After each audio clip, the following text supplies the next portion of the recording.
ये वाली अभी जो ज़ाहिर मीडिया में रिपोर्ट हुई है, बिकॉज उसकी कोई फॉर्मल उस तरह से तो उन्होंने लीक नहीं किया जिस तरह पिछली बार कर दिया था। पहले से थोड़ा सा बेहतर लग रहा है, बिकॉज पिछली जो 14 निकात थे उनके, वो तो मुझे तो लगा, और अमेरिकन को भी बाद में उन्होंने भी इस किस्म के बयानात दिए कि वो पहले से उनकी पोजीशन हार्ड नहीं हुई है। इस पर अब थोड़ा सा लग रहा है, लेकिन मसला वही है जो मैं कंसिस्टेंटली कह रहा हूँ कि जब तक न्यूक्लियर पे वो कंसेशंस नहीं आएंगी, एक तो वो जो है ना सस्पेंशन ऑफ एनरिचमेंट, और दूसरा वो जो 440 किलोग्राम अफसूदा यूरेनियम 60% है। अच्छा, अब उसमें मज़े की बात ये कि वो सिर्फ, हम तो 440 कह रहे हैं, वो सिर्फ 440 नहीं है, 440 तो है अफसूदा 60% तक, और कोई 2000 किलोग्राम और भी है जो 4% से लेकर 10% तक अफसूदा है। और इसकी अफसूदगी में जब आप 10% से ऊपर चले जाते हैं तो फिर उसके बाद वो एक किस्म का बड़ा आसान होता है उसके बाद। तो इसलिए ये मामलात ऐसे हैं जिसपे अब ईरानियंस क्या चाहते हैं इस वक्त। अब लग रहा है कि देखिए वो ये अब उनकी तरफ से जिस तरह की पोस्टिंग हो रही है, कभी आती है स्टेटमेंट कि वो एक नई अथॉरिटी बना दी है जो ये हॉर्मस को वो पूरा रेगुलेट करेंगे।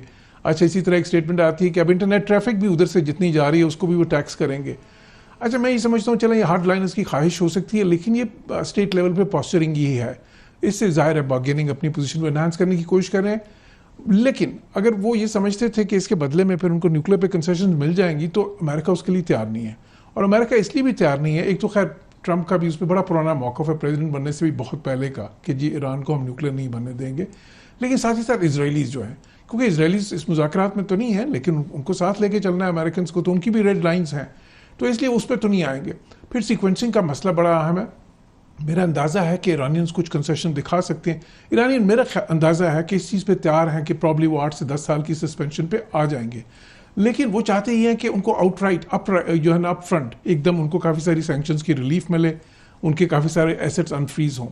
अमेरिकन उस पर तैयार नहीं है, वो चाहते हैं कि नहीं, वो पहले एक बतदरीज हो, मैकेनिज्म्स बने, उनको पहले जो है ना वेरिफिकेशंस हों, उसके बाद वो करें, बिकॉज ट्रस्ट का तो बहुत बड़ा मिसट्रस्ट का एलिमेंट है दोनों साइड से।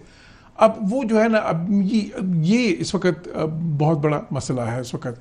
अब हुर्मज़ पे भी ईरानी नहीं चाहते कि अपनी सारी लेवरेज एकदम दे दें।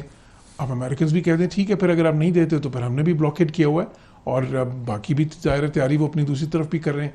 तो क्रिटिकल टाइम अभी भी है जो है ना। जिस तरह बज़ाहिर लग रहा है मिलिट्री कॉन्फ्लिक्ट का ख़तरा इस वक्त असल में शायद उतना ज़्यादा ना हो, लेकिन बहरहाल ख़तरा मौजूद है। अगर बिल्कुल ये लगा कि जी बात इससे आगे नहीं बढ़ी तो अमेरिकन ने वो ऑप्शन तो रखी हुई है, उसमें भी कोई शक नहीं होना चाहिए।